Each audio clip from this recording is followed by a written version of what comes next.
Kabajamtoota hordoftoota Itiyoo Sooshaal Saayinsii viidiyoo kanaan maatii kutaa sagalii qabadhee isiniif dhiyaadheera. Isinis amma xumura qophii kiyyaatti na hordofan affeerraa kooti. Itiyoo Sooshaal Saayinsii sabiskiraayib gochuun viidiyoon keenya yeroo dalagu akka isin bira ga'u gochuu ni dandeessu. Akkuma beekamu bara barnootaa 2016 jechuudha. Kitaabni nuti barannu kitaaba kariikulamii haaraa irratti kan hundaa'edha.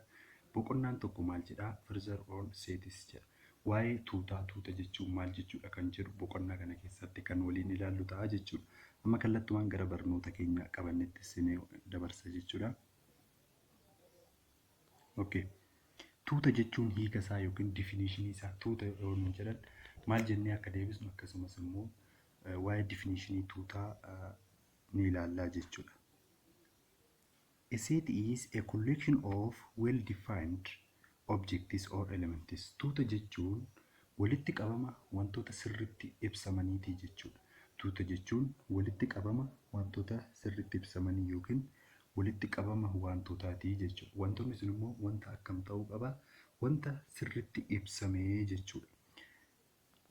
When we say that a set is a well-defined, we mean that tuunni walitti qabama wantoota sirriitti ibsamaniiti yoo jennu maal jechuu keenya? We are able to determine whether the object is in the set or not. Wantoonni ibsaman suni miseensa tuuta ta'uu fi ta'uu dhiisuu isaanii kan nuti addaan baafnu jechuudha. Wantoota sirriitti ibsaman jennu fakkeenyaan gaafa ilaallu akkasumas immoo activity gaafa hojjennu nu galaa deemaa jechuudha. Amma osoo gara barnoota gara gadaanaatti osoo hin darbin jechuudha. Activity 1 kan jedhu kana waliin ilaallaa jechuudha. Barnoota keenya wajjin akka deemuuf jecha gaafii tokkoffaa dhiisnee maaliifi gaafii tokkoffaa yeroo barachaa deemnutti iddoo hojjennuu fi haala isaa wajjin kan nu galu ta'a jechuudha. Gaafii lammaffaa kanarratti qabxilee eedhaa gad jiran kana jechuudha kan deebisnu ta'a jechuudha. Maaliifi waa'ee tuuta irratti hubannoo gahaa waan nuuf uumuuf jechuudha. Gaafii lammaffaan maal jedhaa? Which of the following are well-defined sets and which are not? Justify your answer jedha. Maaliifi wanti sirriitti ibsame maal jechuudha? Wantoonni sirriitti hin ibsamne immoo kan jedhaman maali kan jedhu akka adda baafannuuf nu gargaara jechuudha. Activity 1 kuni gaafii jalqabaa irratti maal jedha? Een jechuudha. Collection of students in your class jedha. Inni kun well-defined dha moo not well-defined dha jennaa jechuudha. Collection of students in your class yoo nu jedhu walitti qabama barattoota daree keetii walitti qabama barattoota kilaasii keetii nuun jedhaa jechuudha. Inni kun maal jechuudha? Well-defined jechuu ni dandeenya jechuudha. Because wanti kun sirriitti ibsameera jechuudha. Maaliifi miseensa isaa hundumaa barreessuu tartiibessuu listed gochuu waan dandeenyuuf maal jennaani? Well-defined jenneeni keenyaa jechuudha. B irratti maal jedhaa? Collection of beautiful girls in your class. Hima B kanarratti immoo ilaallu amma barattoota walitti qabama barattoota babbareedoo kilaasii keetii nuun jedha. Inni kun well-defined ta'uu hin danda'u. Maaliifi not well-defined jennaan? Sababni isaa wanti kun sirriitti hin ibsamne. Fakkeenyaaf miseensa sana baasnee tartiibessuu hin dandeenyu. Maaliif yoo jenne bareedinni kan ilaalamu yookiin nama tokko biratti kan inni tokko bareedaa ta'e tokko biratti fokkisaa ta'uu danda'a. Tokko biratti immoo fokkisaa kan ta'e tokko biratti bareedaa ta'uu danda'a jechuudha. Wanti kun miseensaan akka tuutan taa'uu hin danda'u jechuudha. Kanaaf maal jennaani? Not well-defined jennaani jechuudha. C haa ilaallu. Collection of all that colors in the rainbow. Walitti qabama halluulee isa kana tokko tokkoon barreessuu dandeenya, list gochuu dandeenya jechuudha. Halluuwwan jiranii jechuudha. Isa kanaan well-defined jennaani jechuudha. D collection of common of the English alphabet. Isa kanaanis maal jechuu ni dandeenya? Well-defined jechuu ni dandeenya jechuudha. Qubelee Ingiliffaa keessatti jiran alfaabeetiidhaan list gochuu waan dandeenyuuf maalidha? Well-defined dha jechuudha inni kuni. E xumuraa jechuudha. Collection of hard working teacher in school. Isa kana tarreessuu hin dandeenyu. Hard working in school. Mana barnootaa keessatti walitti qabama hojii guddaa barsiisotaa hard working cimina hojii barsiisotaa jedha. Isa kana akkamitti tartiibessuu dandeenya? Kanaafuu not well-defined jennaani jechuudha. Kanaadha tuuta jechuun walitti qabama wantoota sirriitti ibsamaniiti jechuudha. Amma asirratti maalidha? E fi B'n jechuudha yookiin B fi E'n inni xumuraa jechuudha. Tuutan ta'uu hin danda'anii jechuudha. Tuutan ta'uu hin danda'an, kanaafuu tuuta sana ta'uu hin danda'anii jechuudha. Kanarraa aga kana erga jennee booda amma gara barnoota keenyatti sin dabarsaa jechuudha. Okay. Cities are usually denoted by capital letters like A, B, C, X, Y, Z, etc. Tuunni maalidhaan bakka bu'uu danda'a? Qubeelee gurguddaadhaan kan nuti barreeffannu yeroo hundumaa jechuudha. Miseensota qubee xiqqaadhaan kan barreeffannu, tuuta immoo yoo jennu qubeelee gurguddaadhaan kan barreeffachuu dandeenyu jechuudha. Fakkeenyaaf A jennee barreeffachuu dandeenya, B jennee barreeffachuu, C jennee barreeffachuu dandeenya. Haala kanaan kan nuti barreeffannu jechuudha. The elements of a set are represented by small letter like A, B, C. Qubeelee elementoota isaa immoo kan nuti barreeffannu qubeelee xixiqqaatti fayyadamnee bakka buufannaa jechuudha. Haala kanaan bakka buufannaa jechuudha elementoota isaa. If A is an element of a set A, we say that A belongs to A. Fakkeenyaaf maal jechuu barbaadeeti? Inni kun tuuta yoo jenne, E'n kun immoo E xiqqaan kun jechuudha. Miseensa isa kanaati yoo ta'e, E'n kun miseensa kanaati jennee yommuu barreessinu maal jennee barreessina? A belongs to A capital. Inni kun A small kun A belongs to A capital jennaanii jechuudha. Belongs to kan jedhu kana elements of jenneerra yeroo dubbisnutu jira jechuudha. A is an element of jennee gaafatti dubbisnu jira jechuudha. Amma immoo belongs to jennee akkanatti haala kanaan barreessurraa mallattoo qubee biyya Giriikii irraa dhufte takka kan nuti fayyadamnu jechuudha. Himarree herreegaa keessatti jechuudha. Qubee sunis qubee akkamiiti yoo jettan, haala kanaan kan barreeffamtu jechuudha. Haala kanaan kan barreeffamtu kuniin maal jennaani? Iddoo belongs to kan jettu kana nu buuti jechuudha. Qubeen haala kanaan barreeffamtu. Not belongs to yookiin immoo not an element of gaafa jennu immoo qubee haala isuma kana barreeffamee jechuudha. Haaluma kanaan kan barreeffamee jiru akkanatti irra kan gadi butame maal jechuudha? Nootii negeetiivii agarsiisaa jechuudha. Amma gara fakkeenya kan jedhu kanatti haa deemnu jechuudha. Haala kanaan jechuudha. The set of students in your class is well defined set since the elements of the set are clearly known. Walitti qabamni barattoota kilaasii keetii wantoota sirriitti ibsamanidha nuun jedha. Sababni isaa wantoonni sun clearly ni beekamu jechuudha. Ifumaan ifatti ni beekamu yookiin wanta beekamaadha jechuudha. Kanaafuu maalidha? Seet yookiin tuuta ta'uu ni danda'a jechuudha. Tuuta ta'uu ni danda'a jechuudha. Okay. Fakkeenyi inni lammaffaan maal jedha? Akkasinitti mul'atuuf nan akkana gochaa jiru. The collection of handsome boys in your school, this is not well defined. Kana activity irratti dubbannee turre maali? Walitti qabamni barattoota dhiiraa babbareedoo mana barumsa keetiin hojjeta. This is not well defined. Inni kun wantoota sirriitti hin ibsamnedha. Because it is difficult to list the member of the set. Sababni isaa miseensota achi keessa jiran barreessuuf nu rakkisaa, nutti ulfaataa jechuudha. Kanaafuu inni kun not well defined jennaan jechuudha. Sadaffaarra maal jedha? Consider A as a set of words in English alphabet, then O is an element of A, but B is not. Inni kun maal jechuu isaati? Fakkeenyaaf maal isinitti agarsiisa jechuudha.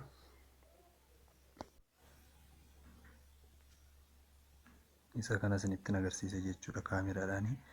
Fakkeenyaaf qubee dubbachiiftuun afaan Ingiliffaa keessatti jiranii A, O jennu sana jechuudha. O, A, O, U kan jennu isaan kun maali? I. Isaan kun qubee dubbachiiftuu afaan Oromootti haa ta'u Ingiliffa keessatti kan jiranii jechuudha. Fakkeenya asirratti maal jedhaa? haala kanaan kan ilaalaa jirtan kuni jechuudha. O is an element of A nuun jedheera. But B is not nuun jedheera. Maaliif B is not nuun jedhe? B'n miseensa kanaatii miti. As keessa hin jiru. Fakkeenyaaf inni kun qubee dubbachiiftuudha. Qubee dubbachiiftuu kana maal jennee moggaasnaa? Qubee A guddaadhaan moggaafna siin jedheera tuuta. A jennee moggaafneerra. O as keessaa fuudheet O is an element of A nuun jedheera. Elementii isa kanaati nuun jedheera. Kanaafuu B is not nuun jedhe. Sababni inni akkas nuun jedheef maali? B'n qubee dubbachiiftuu miti, dubbifamaadha waan ta'eef as keessatti hin argamu. Kanaafuu maalidha? Qubee B is not an element. B is not an element of A yookiin qubee ba'an miseensa qubee dubbachiiftuutii miti nuun jedha jechuudha. Haala kana kan inni jechuu barbaade.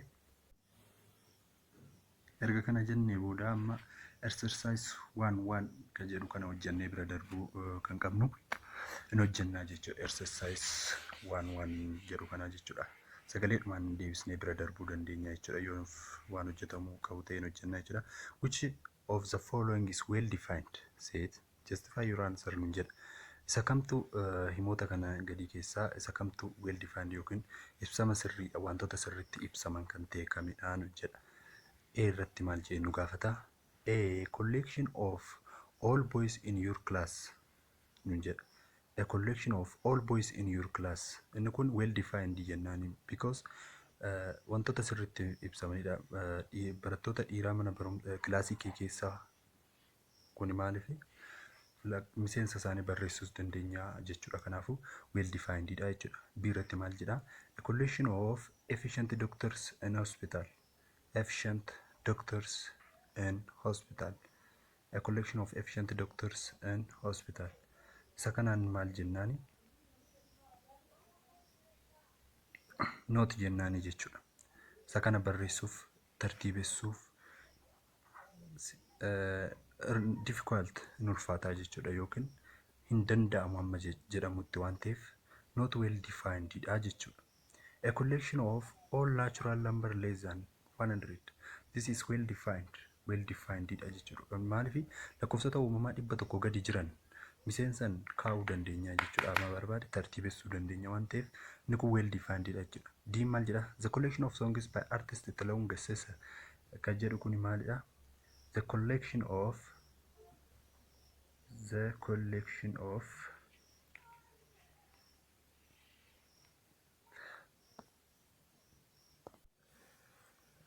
okay, diirra kan jiru kun maalidha? Weelidha jechuudha. Sirboota Tilahun artist Tilahun Gassasa lakkoofsa isaanii beekuu dandeenya, tartiibessuu dandeenya waan ta'eef well defined jennaanii jechuudha. Well definedidha jechuudha. Okay, gaafii lammaffaatti haa dabarru. Let A is equals to 1, 2, 3, 4, 5, 6. Insert the appropriate symbol. Symbolii ishee kanatti fayyadamiti jedha. Or ishee kanatti jechuudha. In the blank space deebii armaan gadii kana guutii nuun jedha jechuudha. Ishee isa kana isinitti agarsiisa.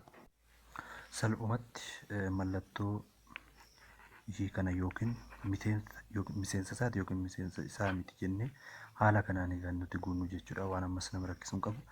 Fakkeenyaaf 5, 5 jedhee iddoo kana nu kaa'ee 5 miseensa Aatiin jedha. Miseensi A kinoo 1, 2, 3 aga 6 jiru jechuudha. 5 miseensa Aatiin jedha. 5 kinoo iddoo kana as keessatti ni arganna jechuudha. Haala kanaan 5 as keessatti ni arganna waan ta'eef mallattoo kanaadha kan nuti fayyadamnu.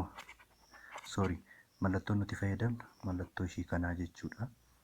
Mallattoo ishii kana fayyadamna jechuudha. A irratti B irratti maal jedha? 8 jedhee akkanatti nuuf kaa'a.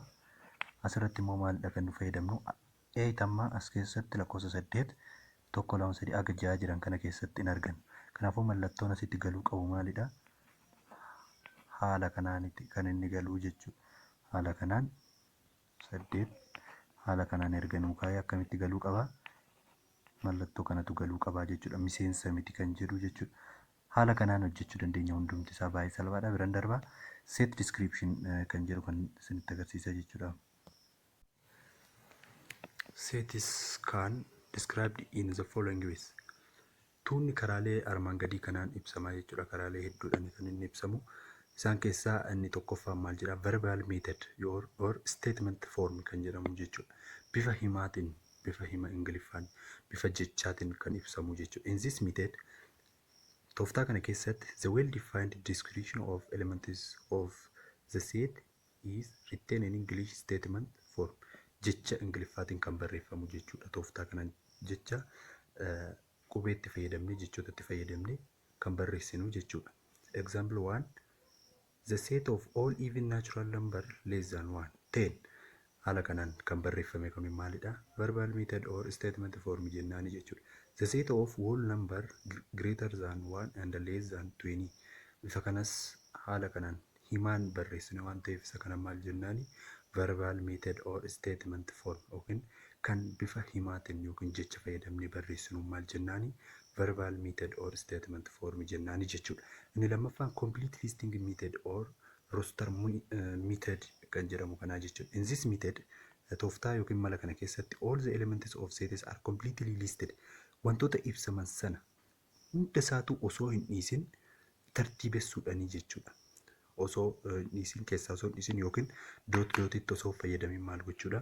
Hunduma isaatu miseensa hundumaa tartiibessuu jechuudha. Where the elements are separated by comma and are enclosed within brace. Isa kana immoo gaafa tartiibessu maalidha? Lakkoofsa fakkeenyaaf 10 gadi jiran nuun jedhee tokko jennee jechuudha. Tokko jennee jechuudha. Fakkeenyaaf tokko jennee akkanatti maalidha? Mallattoo isa kanaanii jechuudha. Yeroo baay'ee mul'anne mallattoo isa kanatti kan fayyadamnu mallattoo haala kanaan fayyadamnee tokko erga jennee booda maal jenna? Koomatti fayyadamna jechuudha. Qoodduutti fayyadamnee, lama jennee qoodduutti fayyadamnee, sadi jennee qoodduutti fayyadamnee hundumaa erga tartiibessinee booda mallattoo kanaan cufnaa jechuudha. Isaa kana haala kanaan kan barreessine hunduma isaa xumurre maal jennaani? Tooftaa isa kana jennaanii jechuudha. All completed listed goonee kan barreessinu jechuudha. Okay, example 2 kan jedhu kana waliin haa ilaallu. Example 2. The set of all even positive integers less than 7 is described in this. The set of all even positive integers yoo nu jedhe amma all positive even integers nu jedhe waan ta'eef mallattoo kanaan erga banannee booda all even nu jedhe lakkoofsota guutuu 7 gadi jiran nu jedheera waan ta'eef tooftaa kanaan complete listing methodidhaan yoo barreessinu hunduma isaa miseensa jiran barreessuu qabna waan ta'eef haala kanaan evenidha waan ta'eef 2 jennee kaanaa jechuudha. All even less than 7 7 gadi kan jiran nu jedhe lama jennee zummennee lakkoofsa itti fufnee barreessinu koomaa godhachuu qabna jechuudha. Amma ittiin an jiru 4 jenneet maaliif lakkoofsa guutuu waan nu jedhe 4 erga jennee booda haala kanaan ammas koomaa kaawwannaa jechuudha. Koomaa erga kaawwannee booda lakkoofsi hafu maalidha? 7 gadi waan nu jedheef 6 jennaa jechuudha. Amma xumurreera 7 gadi kan jiran waan ta'eef isa kanaan cufnaa jechuudha. Kanaaf miseensichi the set of all even positive integer hin jedhe amma tuuta kana eenyudhaaf kennuu dandeenya? Positive integer less than 7 qubee tokko moggaafnee a jenneeni haala kanaan kaa'uu dandeenya jechuudha. Salphumaa jechuudha. Biirratti maal jedha? The set of all vowels in English alphabet described list jedha. Qubeelee dubbachiiftuu Ingiliffa keessatti jiran. Isa kanas maal jenna? Qubeelee dubbachiiftuu Ingiliffa keessatti kan jedhu kan dhiidhaan miseensa tuuta keenyaa yoo fudhanne haala kanaan kana bannee maal goonaa? Hunduma isaa tarreessuu qabna. A, O, U, I, E iddoo kanatti irra galchine maal gochuu qabna? Koomadhaan gargar qooduu qabnaa jechuudha. Dhumarratti mallattoo kanaan cufnaa jechuudha. Haala kanaan kan nuti hojjennu jechuudha. Inni itti aanu inni sadaffaan maalidha? Partial listing method kan jedhamu jechuudha. We use this method tooftaa kana yookiin mala kana kan nuti fayyadamnu if listing of elements of set is difficult or impossible but the elements can be indicated clearly by listing a few of them that full describe the set jedha. Inni kun maal jechuudha? Partial listing methodiin kuni lakkoofsa guddaa ta'e wanti miseensi isaa guddaa yookiin baay'ee ta'e tokko tartiibessuuf waan nutti ulfaatuuf jechuudha. Clearly gara jalqabaatti lakkoofsicha sana jalqabnaa amma 3 4 barreessine lakkoofsi sun haala sanaan itti fufuusaa wanti agarsiisu tokko yoo jiraate doot 3 doot koomaa erga godhannee booda koomaa goone maalidha lakkoofsa irratti dhaabbachuu qabu sanaan barreessinee cufnaa jechuudha. Inni kun maaliif kan nuti fayyadamnu fakkeenyaaf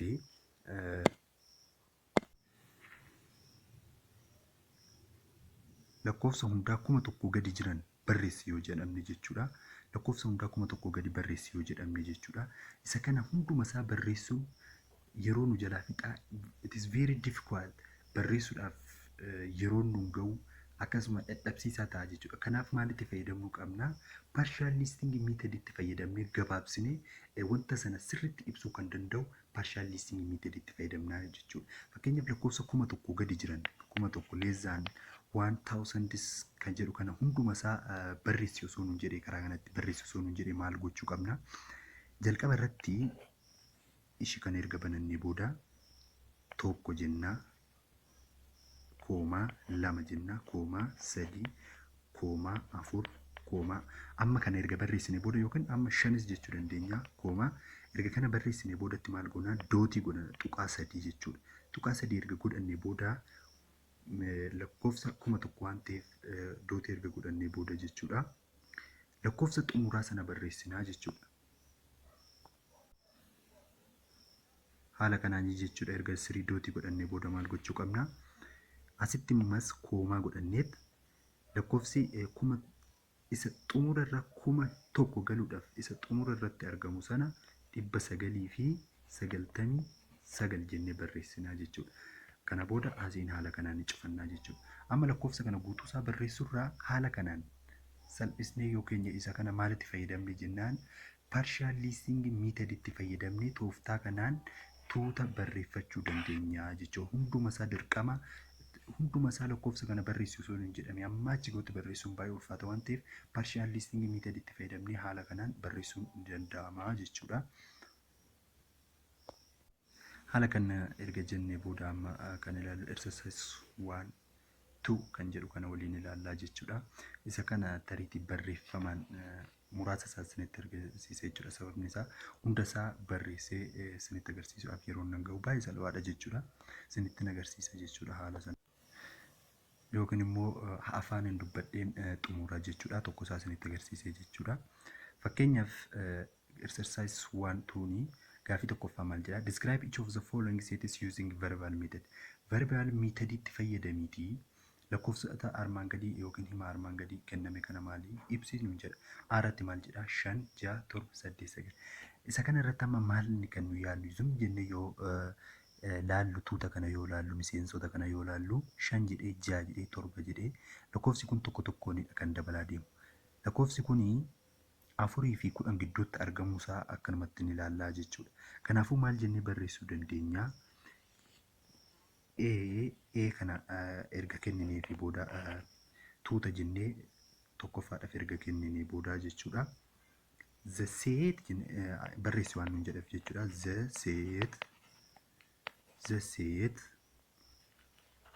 The set of whole number, the set of lakkoofsota hundaati. The set of whole number, the set of whole number, the set of whole number between 4 and 10. Verbal method dhaan fayyadamnu jechuudha. Haala kanaan barreessinaa jechuudha. The set of whole number between 4 and 10 jennee ibsuu dandeenya jechuudha. Kana hunda barreessuun irra jiraatu haala kanaan kan barreessinu jechuudha. Biyyaa ilaallume afaan deddeebisnee bira darbinaa jechuudha. 2 3 5 7 11 13 jedha. Lakkoofsi kun maalidha? Akkanumatti ilaallu lakkoofsi kun lakkoofsa hundaati. Lakkoofsa immoo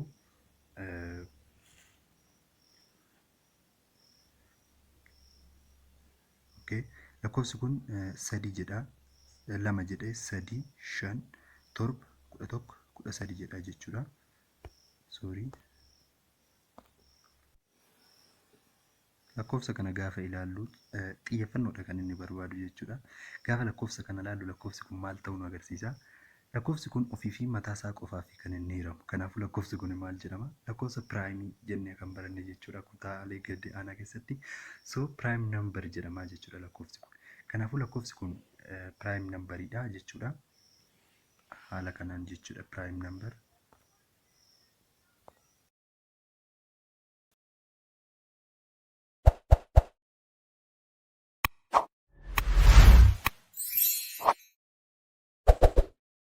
Haala kanaan yoo deemne yeroon keenya nuun gahu waan ta'eef M maal jedha?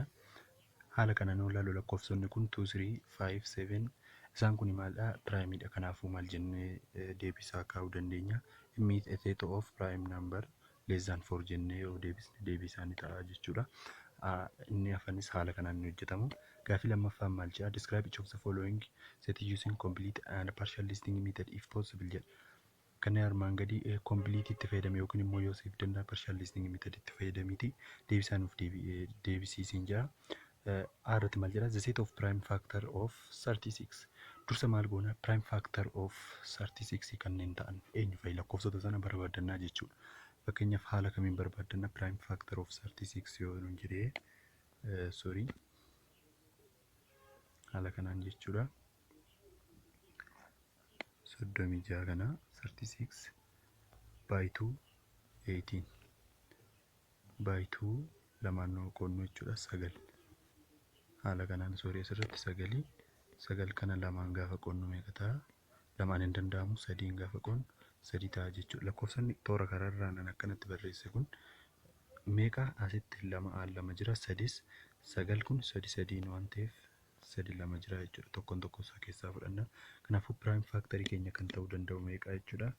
2 fi 3 jechuudha. Kanaafuu haala kamiin barreessina jechuudha. Isa kana P yaa jennu yookiin A yaa jennu akkana goone 2,3 yoo jenne deebisaa ni ta'a jechuudha. 2,3 yoo jenne deebisaa ni ta'a jechuudha. B irratti maal jedha? The set of natural number less than 100 and divisible by 5. Lakkoofsota uumamaa 100 gadi jiran kan 5f qoodamuu danda'an nu jedha. Isa kana hin tarreeffannaa salphumatti jechuudha. Lakkoofsonni 100 gadi jiran kan 5f hiramuu danda'an meeqa? 5 danda'ama jechuudha. Haala kanaan wannee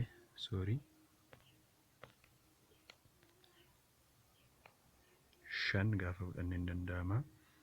Akkasumas 10, 15, 20, 25 lakkoofsonni kun baay'eedha. Kanaafuu maal goonee gabaafachuu dandeenya nuti?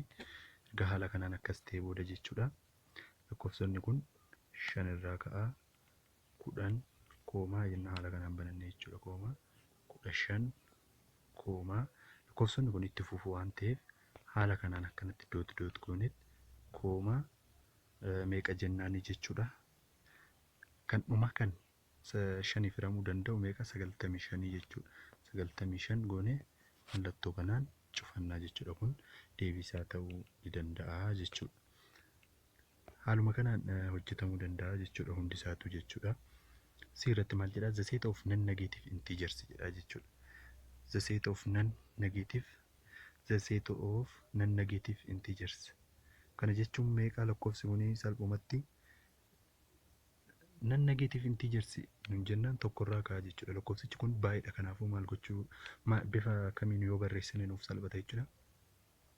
Bifa partial listing methodtiin barreessinaa jechuudha. Kanaafuu tokkorraa ka'a tokko jennaanii jechuudha. Haala kanaan mallattoo kana erga banannee booda jechuudha. Tokko kooma non-negative waan jedheef jechuudha. Tokko 2 3 itti fufaa jechuudha. Kooma doot kooma lakkoofsi kun itti fufaa jechuudha. Kanaafuu maal goona? Kooma goone haala kanaan ergatee lakkoofsichi itti fufa waan ta'eef dhumarra wanti galu hin jiru waan ta'eef koomaa kana hin kaasnaa jechuudha. Koomaan nu barbaachisu jechuudha. Indagana sanii barreessaa. Waan dursa haala kanaan erga baanne waan koomaa 2 koomaa 3 koomaa doot maaliif lakkoofsichi daangaan qabu waan ta'eef lakkoofsichi kun hin deema waan ta'eef tuqaa 3 qofa fayyadamnee mallattoo kanaan cufnaa jechuudha. Deebisaa ta'uu ni danda'a jechuudha. Hunduma isaatu haala kanaan hojjedhaa isiniin jedha. Inni itti aanu maalidha? system yookiin tooftaan inni xumuramaadha. Set builder method or method of defining property kan jennu kanaa jechuudha. Isa kana gabaabsee isinii ibsee barnoota keenya xumura akkasumas immoo viidiyoo keenya itti aanuun haala jiru jechuudha. Walitti deebinaa bal'inaan yoo barbaachisa ta'e ittiin deebi'aa jechuudha. Viidiyoon daqiiqaan yookiin sa'aatiin viidiyoo keenya baay'ee dheerachaa jira waan ta'eef jechuudha. Kun maal jedhaa isa kana irratti jijjiiramaa tokko fudhannee jechuudha. X fudhanna fakkeenyaa fi haala kanaan X yoo fudhannu X kana maal akka yaadatti maalii bakka buusna? Akka miseensa osoo hin taane tuuta godhanneeti fudhannaa jechuudha. Tuuta godhannee erga fudhannee booda kan nuti hojjennu maalidha? Kondiishinii yookiin immoo amala X kanaa gaafii keenya sanarraa ilaallee barreessuu qofaa jechuudha. Fakkeenya tokko hojjennee kan waliin ilaallu ta'a.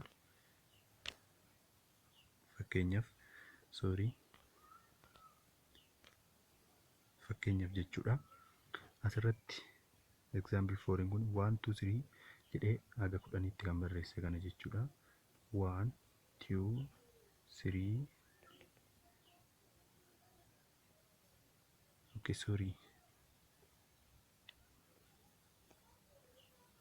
haala kanaan nageenya koomaa gochuuf ni ture.